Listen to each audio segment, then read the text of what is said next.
Thank you, Matt. Thanks to all of you for being here. And first I have to tell you how pleased I am to be part of the Goldwater Institute, which is a new thing for me. I've been here before multiple times, had events here before, which have been wonderful. But this is the first time I'm here with some actual affiliation with the Goldwater Institute. I am now a senior fellow here.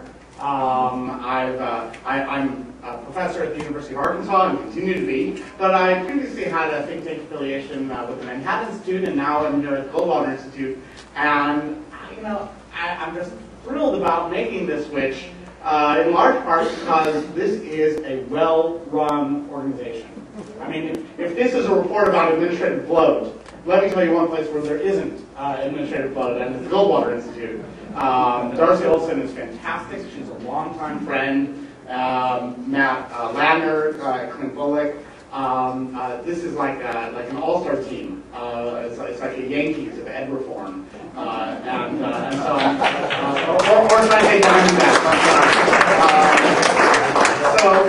So it's really great to be part of this team, to be with a group of friends, to be part of an organization whose mission I really believe in and whose values I share.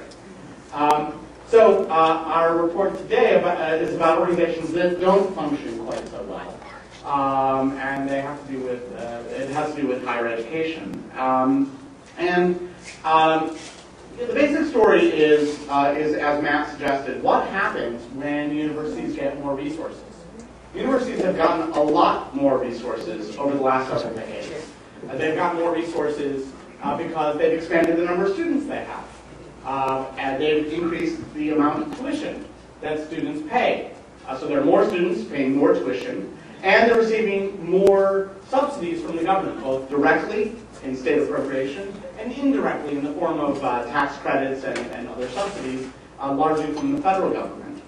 And so this has created more and more revenue for universities. And so the question is, how are they allocating that revenue as they get more of it? In most industries, when things get bigger, when you have more customers, so in higher ed, when you have more students, and you have more resources, you should begin to achieve economies of scale.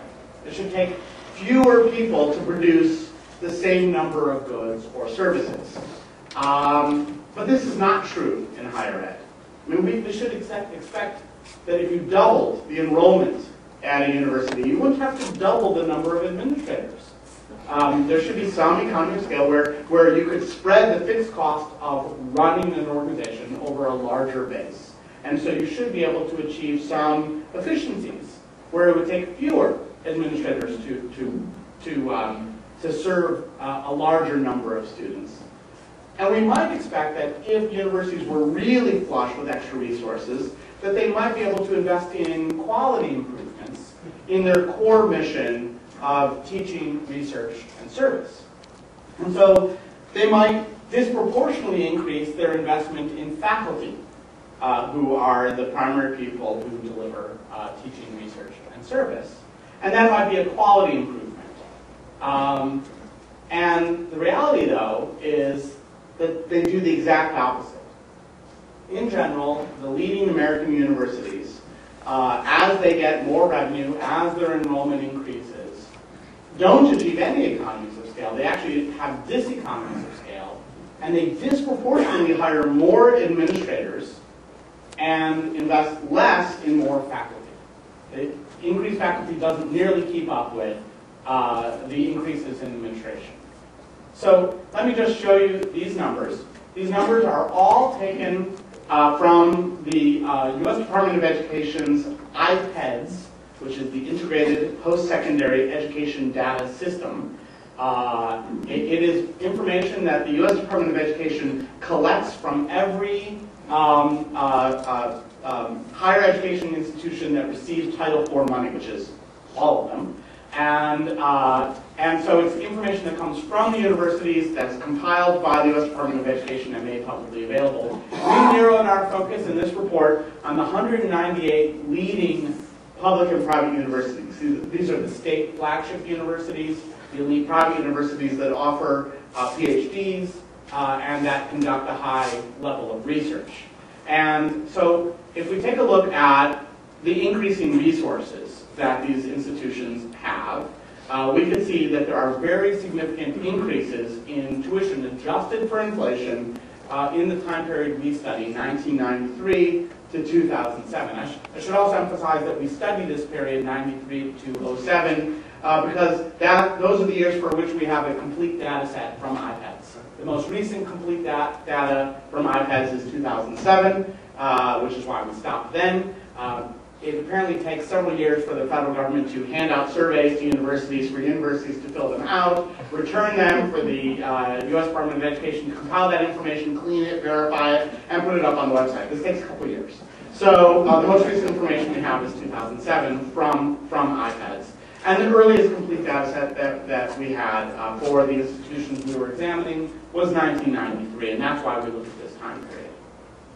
Okay, so tuition's going up by quite a lot in real terms. This is in addition to inflation. So we're talking about, almost a 70% increase overall. At public institution, we're talking about an 80% increase almost in real tuition charged to students. There's also a big increase in enrollment at these institutions. About a 14% increase in enrollment overall. At public universities, we're talking about a 15% increase in enrollment. So 15% more students paying 79% more in real tuition.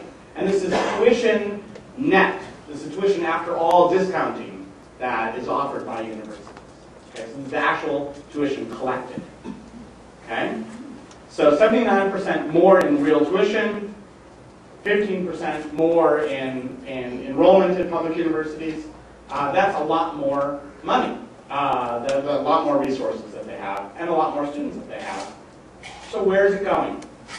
Well, this is the number of people in different employment categories working at universities from 93 to 07 per 100 students. So adjusting for the number of students, how many people does it take to provide an education in the higher education world? Well, we went on average from 6.8 administrators per 100 students to 9.4. That's a 39% increase in the number of administrators it took to administer the same number of students over this 15-year period.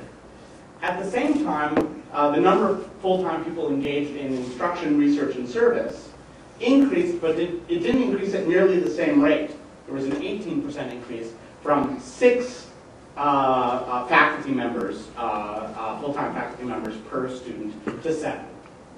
And you can see also, interestingly, there are more people engaged in administration than in instruction by a fair amount. There were actually more in 1993. There were even more in 2007. There have been some efficiencies achieved in the low-skilled support staff that help run universities. Clerical staff has declined by 24%, and other, which includes maintenance workers and technicians, has also declined by 15%. Although the overall number of employees at universities per 100 students has increased by quite a bit. So the reductions in the relatively low-skilled, relatively low-compensated clerical and maintenance workers is more than matched by increases in the employment of relatively high-skilled, relatively high-compensated administrators. So there's a big growth in what we call administration here. Now, let's take a look at spending categories. Now, the numbers aren't exactly the same in spending as in administration because salaries are changing, but also because the categories are not perfectly aligned. So the categories that are in administrative employment don't perfectly align with what's considered an administrative expense. And so the mismatching of the spending and the employment data sets produce some anomalies, but it gives you the same basic picture, which is spending on administration per student, adjusted for inflation between 93 and 07 has gone up by 61%. Okay, so it costs 61% more to administer the same student in real dollars in 2007 than what it did in 1993. Instructional expenditures have gone up too, by about 39%, and research and service expenditures have gone up by about 38%. And overall, we're talking about a 35% increase in spending per pupil in real dollars between 93 and 07. So let's make this a little bit more concrete and bring it here to Arizona and focus on ASU. And these numbers are the exact numbers taken from IPEDS, the federal data set, which gets these numbers directly from ASU itself. Okay? These are ASU's numbers that they provided. And here, let's see if I can do my talk show host imitation. So the numbers are small, so I'll walk you through it, but I want you to see exactly how we did it. And you know, we didn't do a lot to these data. I mean, I'm almost embarrassed to call this a report, right? I mean, all we did was bring information down from the federal data set, consolidate it, and highlight it. That's about all we did, right? But apparently it's a big deal to do that. So, so I'm glad you're all here to listen to it. So at ASU, from 93 to 2007, enrollment goes from 41,000 to 51,000. Okay, so enrollment goes up by a fair amount, the total number of full-time employees at ASU goes from 4,800 to 6,600. So that's an overall increase in the number of full-time employees per student if you divided it up. Okay. The increase in these two categories, the full-time executive, administrative, and managerial, and this category, full-time other professionals, these two categories combined is what we call administration. Okay? And I'll talk about why we combine those two categories and why I believe that's justified. But you can see that there's an increase in every one of these categories. But the really big increase is occurring here in this category at ASU in the other professionals, where there's almost a tripling in the number of other professionals. Okay? And the number of faculty members engaged in teaching, research, and service, it goes up, but not nearly as much as these others. And in fact, it actually lags the rate of increase in enrollment. Okay? And then we have the clerical and secretarial, which corresponds with this clerical category, and this instruction corresponds with this instruction. And then we have technical, maintenance, and skilled crafts. Those three categories go into other. So all we did was take these categories and consolidate a few to make it more digestible. Okay? And then we calculated the number of employees divided by 100, the rate per 100 student, and you have 11.7 full-time employees at ASU per 100 students in 93. It goes up to 12.9 in 2007. Number of administrators per 100 goes from 3.3 to 6.3. That's a 94% increase in the number of full-time administrators per student. Number of people engaged in instruction, research, and service goes from 3.7 to 3.6, actually a decline of 2%. So there are fewer instructors, researchers, and service providers per 100 student at ASU from 93 to 2007. And there's also a significant reduction in the clerical staff and in the maintenance staff or other staff per 100 students, 30-some% decline in each of those categories. That's exactly how we did the calculations. It's easy enough for you to download these data if you really wanted to, and make these calculations yourself so that you can see that we didn't make anything up. We're just using the ASU numbers. to come up with these calculations. And the kind of the big thing to focus on is, boy, this goes up a lot, and this doesn't, right? Administration goes up a lot, doubles almost per student in this time period, and faculty doesn't even keep up with enrollment. Okay? Now, what about other professionals? Why do we call these people administration? Well, here's the definition taken from iPads. This is the definition that's provided to Arizona State University when they fill it out. Okay? And you stop me when I mention job titles that don't sound a lot like administration to you. The blah, blah, blah, including all employees holding titles such as business operations specialists, buyers and purchasing agents, human resources training and labor relations specialists, management analysts, meeting and convention planners, miscellaneous business operations specialists, financial specialists, accountants and auditors, budget analysts, financial analysts and advisors, financial examiners, loan counselors and officers. It goes on. It includes computer technicians, it includes librarians, it includes counselors, it includes social workers, it includes physicians. The point is that perhaps not every one of these job titles, not every one of the 30 or so job titles will sound like administration to you, but in general, this category includes lots of people who are relatively highly skilled, relatively compensated, who run the organization, who are not educators, okay? And I think in normal usage, we think of these people as administration, or the bureaucracy that runs the university. They're not instructors, and if you don't like administration, I'm perfectly content if we call them something else. We don't have to call them administration. We could call them relatively high compensated non-educators. It's a little wordy, but I thought it would just be shorter to say administration. But apparently this has gotten the people at Arizona State in an uproar because they think semantics is the most interesting of all subjects. So again, I concede. If you want to call them relatively high compensated non-educators, fine.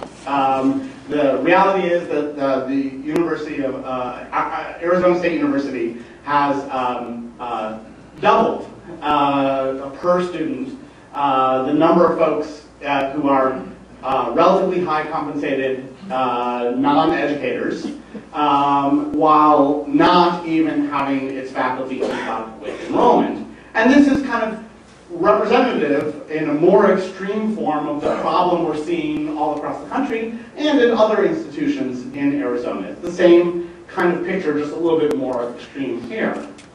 But while I'm kind of going through the Arizona State objections, some of which were featured in the paper this morning and have been featured elsewhere, let me just list some of their objections and give you my replies just in anticipation. So one issue they have is they don't like the definition of administration. They think administration has a different definition, and that's fine. Again, I'm happy. Let's call them relatively high-paying non-educators. But they have a second objection. Their second objection is this is the wrong data set. It's an inappropriate data set to look at. For the life of me, I can't figure out why that is. They say, well, you have to come and look at oh, I think we lost the mic.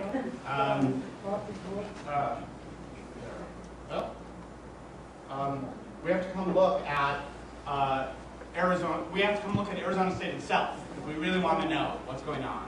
We can't look at it at a federal data. We need an administrator for this. There we go. I'm glad I have that. We need another administrator. Okay. So, it's the wrong data set, they say. It's inappropriate. You need to really come and look at an individual institution. Well, look, there's a reason why we used a federal data set, rather than coming to look at each of the 198 institutions that we wanted to examine. The reason, obvious reason, is that a federal data set allows for valid comparisons across time and place.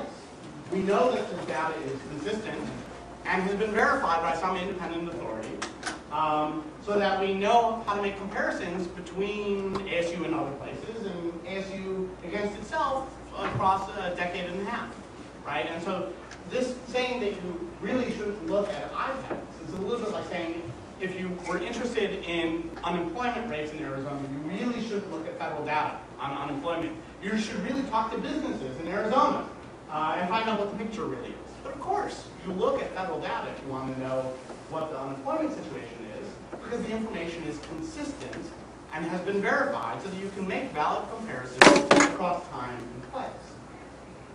A third objection, in addition to definitions and data sets, a third objection they have is that the economics of the third objection is that the economics of education and the technology of education are just different. Our industry is different from all other industries. And whenever you hear that, by the way, reach for your wallet. It's different from all other industries because we're labor intensive and because we've invested in lots of new technology, and that's caused this big increase in the other professionals, which includes computer technicians, and it does. But it's a strange argument because in almost every industry, people invest in technology because it is a labor-saving device. The purpose of technology in almost every industry is that it makes us do our job more productively so that we don't need as many people to do it. And so it would be a strange thing that ASU has more people because it's had to invest in technology, which should be saving it how many people it needs. So the overall point here, I mean, ending the blow by blow with them, the overall point here is that what I'm telling you about higher education in general, and Arizona State in particular, is not really something that's surprising to most people who are familiar with universities. If you talk to any random assortment of faculty, if you talk to any group of students, if you talk to parents who are writing tuition checks, they'll tell you 9 times out of 10 that administration has gets the lion's share of new resources. It's easier to get administrative positions than it is faculty positions. And this is something that is not shocking, surprising to people who are familiar with universities. And this is not the only study that has documented this. There are actually several other studies that have done this too. So, for example, there's an AAUP, American Association of University Professors, has documented it. There's something called the Delta Project, which comes out with annual reports, which documents the same thing, looking at 2,000 universities, not even 200. But in particular, there's an instructive example. The University of North Carolina commissioned Bain & Company, a very high-profile, expensive management consulting firm, to examine their operations. And the conclusion from this expensive analysis was that they have administrative bloat. I mean, they could have gotten this for free. But, this was before this came out. So, they brought in a very respected management consulting firm who came back and told them that, look, they're really experiencing a significant and excessive amount of administrative growth. And Erskine Bowles is the head of the University of North Carolina, former chief of staff to President Clinton. And his reaction to this was, I'm embarrassed that this is a problem, this is something we're going to fix, we're going to address this, we're going to make sure that resources are devoted to our core mission of teaching, research, and service. I have to say that that reaction is nothing like the reaction that I've heard from President Crow at Arizona State University, who has an odd habit.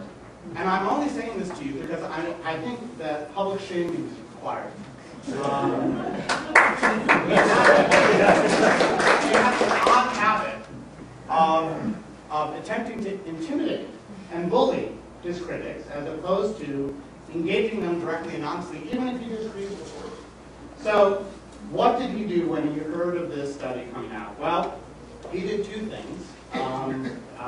One was he contacted Darcy Olson and said, these numbers are not even remotely accurate. In the hope that this would fluster her, that she might run to me saying, "You must have made a mistake. Let's ratchet it back." Of course, Darcy is fantastic and did no such thing. And the second thing he did was he sent an angry email to the chancellor of my university. And with whom I have to meet when I return. And although I have to say he's a great guy, and I think in all likelihood he will respond just like Darcy. But this is not appropriate behavior for a university president. The appropriate thing when you disagree with someone is to voice your disagreement publicly, forcefully. You can even do it. You don't have to be nice, but you have to do it directly to people, and not by trying to intimidate or silence people by going to their bosses. That's just not cool. So now, of course, it doesn't work. It doesn't work with the Goldwater Institute, and it doesn't work with me. And so that's why I'm telling you this story, precisely so that it doesn't work in the future. He has his disagreements, and he's allowed to disagree. He's allowed to say, "I don't like the definition you use. I think there's a different definition." That's fine. He's allowed to say, "I think you looked at the wrong data. You should be looking at these other data." That's fine. He's allowed to say, "I think you looked at the wrong time period." That's fine. He's allowed to say, "There are good reasons for these increases in other professionals." That's also fine. Any of these things is fine. And he's even allowed to say, "You're misleading, you're wrong." He's allowed to say any of these things. But he's just allowed to say them to me or to say them publicly, but not to go backdoor channel. Okay, so put that out of my way. Let me say that administrative bloat is not unavoidable. There are alternatives at universities, and a prime example of this would be the University of Michigan. The University of Michigan is a place where money really got tight. State appropriations to the university dropped to less than 10% of their general revenue, which is a significantly lower level than it is at Arizona institutions, and significantly lower than most public universities. And it forced them to rely more on tuition for their revenue, and also to make some hard cuts. And the University of Michigan is one of the few institutions that we examined that actually reduced the number of administrators per 100 students, and significantly increased the number of faculty engaged in teaching, research, and service per 100 students during the period we examined. We actually reduced administration by about 6% and increased faculty by about 68%. It's really quite different from what we see in the national averages. And that's encouraging. But we also have encouraging news right here from Arizona State University. Arizona State University, in the past, received very steady increases in state appropriations. Adjusted for inflation, we see a 41% increase in the state appropriation to ASU between 1993 and 2007, the period we studied. So this is the time when the university is flush with money. Okay? But in recent years, as many of you I'm sure know, the state budget has hit a rough patch. And they've had to cut state appropriations to ASU by 18% in the last few years. And during that time, according to ASU's documentation that they put out in response to this report, they've made many administrative efficiencies in the last few years. And according to their own description, that I cannot verify because I don't have federal data from iPads to verify, but I will take them at their word that they have achieved some significant efficiencies in administration in the last few years. In particular, they report that educational expenditures per degree have dropped by 10% from fiscal year 08 to 09. I'm perfectly willing to believe this. But it's also perfectly consistent with the story I'm telling, which is that universities are more likely to experience administrative bloat when they're flush with cash, and they're more likely to economize when money is tight. So why do they do this? Why would universities, when they're flush with cash, tend to give priority to administration as opposed to the core mission of instruction, research, and service? And I think the simple answer is they do it because they can. When you're flush with cash, you don't have to economize as much. And this is not just true of higher education, it's true of every organization.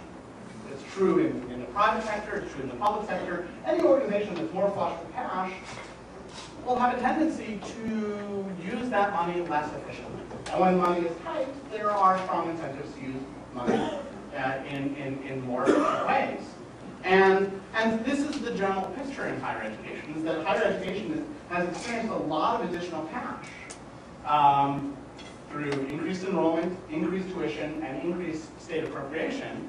And that increased cash has enabled a growth in administration. Now, why more in administration rather than administration and instruction, research, and service? Well, the people making the decisions about the allocation of resources are primarily administrators. And not surprisingly, administrators are inclined to believe that what they do is important. They understand it, and they think they need more of it. And this, again, is no different than administrators in any other industry or any other sector. It also has other benefits for administrators. It dilutes their responsibility because now there are more people responsible for that same thing. It also gives them small empires to govern, and that's pleasing to one, to have more staff, more helpers. It feels good. But there's also something else driving administrative bloat in higher education, and that is students. Students are demanding it too. And they're demanding it in the form of expanded services and amenities, and more luxurious services and amenities. And universities feel like they're in a competitive environment where if their competitors are offering state-of-the-art fitness centers, they have to offer a state-of-the-art fitness center, right? Now, never mind whether offering a fitness center is really central to the mission of teaching, research, and service. This is something we got to do because students want it. Now, why do students want it? Why are they very interested in mission creep at universities to expand into additional services, additional amenities, and to make those amenities more luxurious? Well, students are interested in this to a large degree because they're not paying for it. Students are only paying a tiny portion of the overall expenses of a university, and so they're less sensitive to the expenses of the services that they're demanding, not surprisingly. So student tuition is generating about a quarter of overall university spending. And so really, students are a minority participant in this enterprise. A much larger chunk of money is coming from state appropriations, but there are also monies coming from donors and fees for specific services. And so, how do we rectify this? What do we do about this? Let's review. It's sort of, this is a little bit like an addict in the recovery program. First, let's admit that we have a problem. Universities are suffering from administrative bloat. This is happening in large part because state and federal subsidies exacerbate that administrative bloat. It facilitates, it makes it possible for it to happen. Why does it not happen in private sector to the same degree, as often as severely? Why is that? Well, because they can't. And it happens in universities because they can. And they can because there's someone else paying, the taxpayer is paying, that helps make this all possible. And it actually feeds into a vicious circle. The vicious circle is that administrative bloat is partially passed along to students in the form of increased tuition. Increased tuition makes students demand additional subsidies from state and federal governments. State and federal governments provide additional subsidies, which enables then more administrative bloat, which then keeps the circle going. And so how do we get out of this? We get out of this, I think, by breaking that vicious circle. And we've seen it actually happen here in Arizona in the last few years. We've seen the vicious cycle begin to break because money is not tight, and administrative efficiencies are now being achieved. It's painful, it's unpleasant. I don't want to minimize how difficult it is in universities or in any organization to constantly monitor whether you have the right staffing and have to make personnel changes, have to cut back on budgets. This is a painful, difficult thing that if you could avoid it by just asking for more money from taxpayers, you would, and they do, right? But if you can't, then you have to go through this painful exercise like everyone else does in the world. Now, there's a problem, though, which is when we reduce government subsidies to end this vicious circle, we don't not only have a painful exercise for university administrators and for the staff who may experience cuts, but we also have a painful exercise for students because tuition begins to go up more. And low-income students will say, we need to do something to ensure that low-income students have access to higher education. This is an important thing for us. It's part of our story about opportunity in America is to ensure that people of all incomes will have access to education, including higher education. And so they're kind of hostages being held here, low-income kids. But there are more efficient ways for us to address this problem. There are more clever designs for our subsidies than simply state appropriations to universities, which are just blank checks that can be used for anything, and are helping the rich and poor student alike. Heck, maybe the rich student more, who knows? But if we design state appropriations more like the federal government designs Pell Grants, we might align the incentives correctly. That is, if monies from the state go directly to students, students direct those monies to universities, it makes the student a more cost-conscious consumer, especially if the student can pocket or put into an educational savings account some portion of it and savings realized. And so it'll make the student a more cost-conscious consumer, and it'll make universities more attentive to the interests and needs of students and more cost-conscious themselves. Now, this is a big shift we're talking about, but it's a shift that is going to happen anywhere, whether we like it or not, because the money is running out from the taxpayer. And so we have to make some sort of shift in how we're going to fund higher education. And I think that there is a better way to do this that will minimize administrative bloat and still provide access for low-income students to higher education. Thanks for listening to me.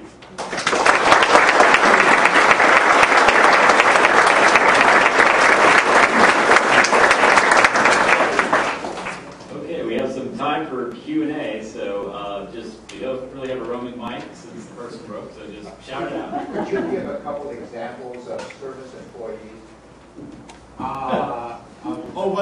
What is teaching, research, and service? It's actually just faculty. Faculty generally have responsibilities in all three areas, and service doesn't mean doing good for people. I know that's what it sounds like, but service means quite often it means professional service. So if you serve as an editor of an academic journal, that's considered professional service, and that's a core function of what universities do, is that they have faculty who teach students, who engage in research, and who help their academic disciplines build their infrastructure and advance knowledge. And so service is serving as a reviewer for journals, editing journals, and it can include some more kind of community service things like providing technical expertise to area schools. That could be a service function as well. Ag extension is a great thing. Right. Yeah. If you gave the money directly to the student to spend, Is there any argument for the government owning anything in education? What do you mean owning anything? Owning buildings, owning campuses. Oh. Well, I don't know. I don't think we have to. I'll repeat the question. Is that what you'd like? Okay. So the question is, why, if we switch to essentially a voucher-like system in higher education, why would we need the public to own anything? And the answer is, I guess we don't. And in fact, actually, that's already happening. For example, the University of Florida is technically not owned by the state. It is a 501c3. It's a nonprofit organization with an independent board of trustees that receives subsidies from the state, like any other 501c3 might be. That model is already happening. Yeah.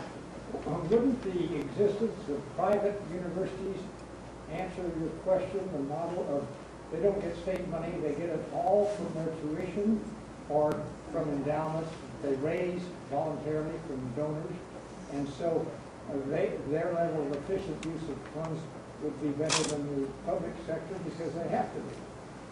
Right. I mean, when money is tight, you tend to be more efficient. But let's be clear, there are plenty of private organizations that are suffering from administrative bloat. Plenty, right?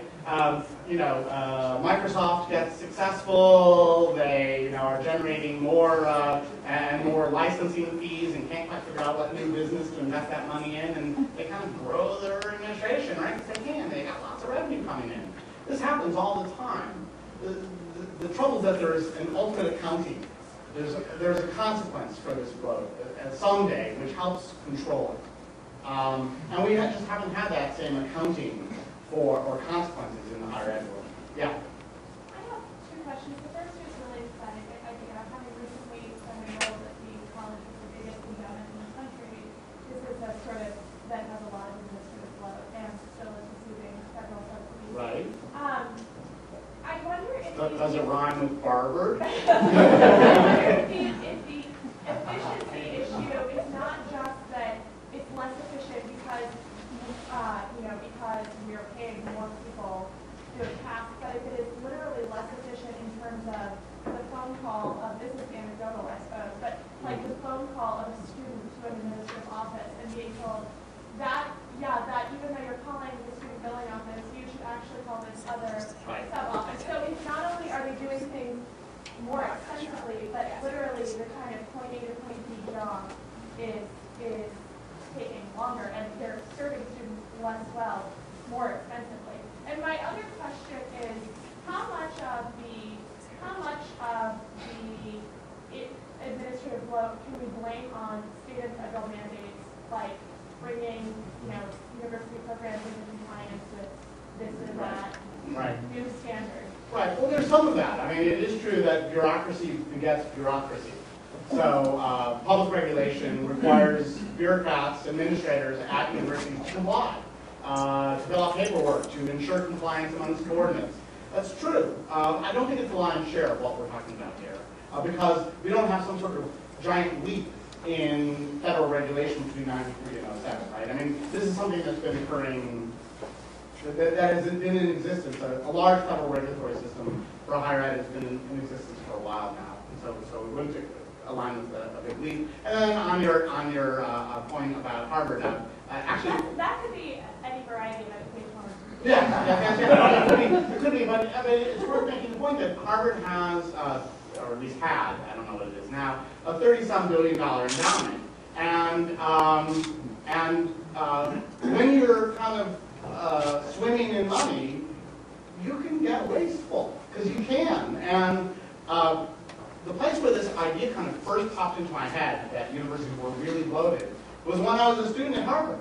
And I was looking at the directory, and I started counting how many people had a title that said dean, assistant dean, associate dean, and there were multiple colleges. There's still a Bachelor college, really? And then and they have a full infrastructure of deans too. Who's now tested? The former dean. I know. So it kind of blew my mind that was so big. Yeah.